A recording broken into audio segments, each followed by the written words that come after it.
Hi friends, Kate here from River Hill Farm. Today is the last day of March and it's about 40 degrees today. And hoo boy, we had a crazy weekend here in Michigan. Yesterday they had an ice storm come through the northern lower peninsula and the upper peninsula and knocked out the power, covered everything in ice, lots of damage from the pictures I've seen. And down here in southern Michigan, we had some thunderstorms come through yesterday for a good part of the day and knocked out our power. Our town was without power until 7 o'clock this morning. We got power back in our area around 4 a.m. So it's been kind of crazy. We never know what to expect in Michigan this time of year. So welcome to my backyard. This is where I grew my flowers last year, and we've lived here on this property for about 23 years now, and we've grown all kinds of things here. So I'm going to take you over to the place where I grew flowers last year and show you what that looks like. So we've grown all kinds of things in this space right here. And when we first moved here, we had a garden that was about 20 feet deep and 50 feet long. And we grew vegetables here and some strawberries. And then we got rid of that. And we've just had grass here for several years now. And last January, I caught COVID and was down and out for quite a while. And so while I was recuperating, I ended up watching a lot of flower farming videos. And that really sounded interesting to me. I've grown flowers before on this property, and I grow kind of a perennial garden right around our house at the front of the house and have always enjoyed that. And I've grown some annuals as well, but I've never had a dedicated space just to have a cutting garden. And so last year, while I was recuperating and watching all of these flower farming videos, that really inspired me to grow my own cutting garden this year. So over here, I just have this one row that I started last year. And as you can see, I've got some holes here where I planted my flowers. I actually grew right here. I grew a handful of tomatoes and then grew some flowers the rest of the way down. This is a 4-foot by 60-foot row, and I just had this one last year. And I grew, like I said, tomatoes here, and then I grew my basil next to that up here. Actually, this was all tomatoes, and I did have a few cucumbers here. Then I grew basil here, and I grew, as you can see, I have some mint here. It's actually not mint, it's catnip. I thought it was going to be mint. I thought it was going to be pineapple mint, but I started it from seed and it ended up coming up as catnip, which my cats loved. And I put it in my bouquets and they would just pick it out of the bouquets and I would put them on the table, which didn't really bother me. That's fine. They got to enjoy the bouquets as well. So I also grew nigella here, and I grew some saponaria here and some Chinese forget-me-nots. Then down the way I grew some feverfew magic single here and some blue bachelor buttons.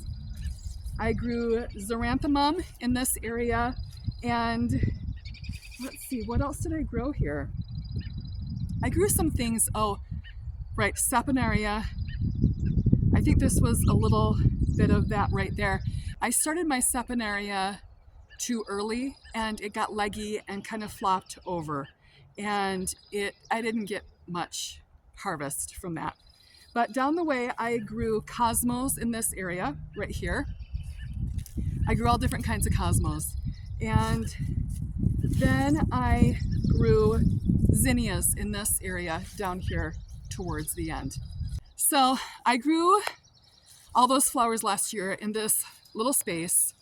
And I picked about maybe 5 bouquets a week, and I was able to make some mason jars full of wildflowers for a friend who had gotten married. And so I gave some of my bouquets to friends and my family members, and it was just really fun. I always had a couple of bouquets in my house to enjoy as well. So I actually am going to plant in this small space right here this year as well. And this space is 4 feet wide by 25 feet long. And the original purpose of this was to grow some strawberries, but I didn't get them in the ground last fall. And so I decided that I'm going to just plant flowers this year in this space. And I think what I'm going to plan to do is plant my cosmos in this space. Deer like cosmos, and we have tons of deer here. And I love seeing the deer. They're really awesome, but they eat lots of my flowers. And what they really love are cosmo blooms. They go crazy for those.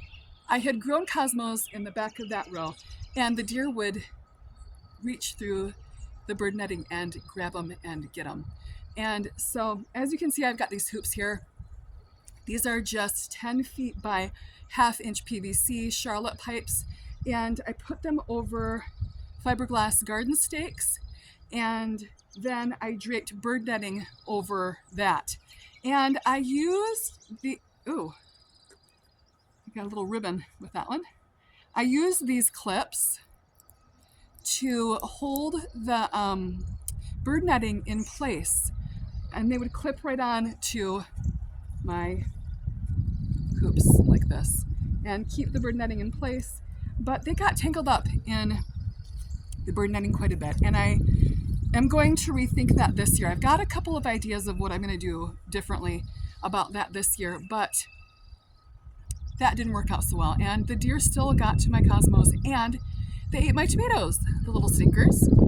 They're not supposed to like tomatoes, but they nibbled mine up, and it drove me crazy. So I'm going to rethink that. And so this space here, this short row, I'm going to, I think, put 6-foot T stakes in, metal T stakes, and run fishing line around here and keep the deer out so they won't be able to get down into it because these hoops are rather short. But if I do 6-foot T posts, then I think they're not going to be able to get in there. So that's the plan. So walking down this way, that's the back of my garage and house, I have prepared 2 more beds for planting flowers this year. And I have put landscape fabric down, and I did that in the fall to prepare these for spring. And this is one of the beds that I've prepared. And this part right here is 12 feet long, and it's kind of 4-foot wide strip. And then going that way is 25 feet long. And then it's kind of this L shape with a little sweep in the center. So I'm not sure how many square feet I have there, but I'm gonna plan on planting my anise hyssop, spearmint, and my pastel zinnias in this space back here. So that's the plan for this space. So we live in the city, kind of on the edge of town. We live in a town of about 8,000 people, and we live in a rural area, and our yard is almost 2/3 of an acre. It measures 82 feet wide. Oh, there's our little drain pipe. We had a friend who worked for the sewer system, and he had this extra piece of drain pipe that he gave it to us when our kids were very young and they get inside and roll around. So whenever we have friends over who have little kids, then they get in the tube and they roll all over our yard. It's fun. So what was I saying? Oh, so our yard is 82.5 feet wide, and 330 feet long. So it's pretty deep, and we have done lots of different things with the space here in the past. This all used to be grass except for these bushes here, right here. These were all here. Well, not these exact ones. This one in the end was here, but there were some bredowreath spirea in the center kind of island there that I didn't really love. So we ripped those out, and these are actually catalpa trees that are growing here now. So, but the rest of the yard was just grass. And we actually kind of started growing a wild area in the very back where we have a campfire area, and so that's really fun.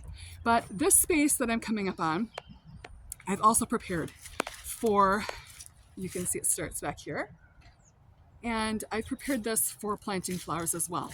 So this space measures 60 feet long, and at some places it's 8 feet wide, and then other places I have it kind of this kind of sweeping feel. So other places it's just going to be 4 feet wide, so it kind of sweeps out and back and out again.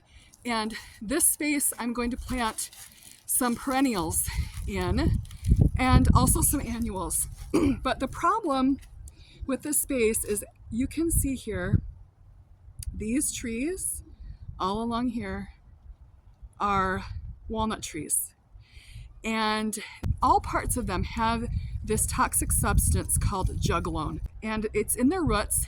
As their roots kind of spread through the yard, then any plant it touches that is susceptible to that juglone can either wilt or become very sick or die. And so this is a challenge because there are a lot of plants that are susceptible to juglone, but there are some that are not. And so I'm going to try this year to grow things that I know are juglone tolerant. And I'm also going to try to grow some that some people say are juglone tolerant and some people are not sure. So I'm going to try this. Also, because we have these walnut trees on this property line, it makes a lot of shade, and that's a challenge in itself. So we're going to see what happens this year with this bed. I'm not exactly sure, and we're just going to try and experiment and see what we can get to grow, and then X out the ones that are not going to do well. I hope you've enjoyed this pre-season tour of my flower growing spaces. If you have, then click like and subscribe to follow me on all of my flower farming adventures. Have a lovely day.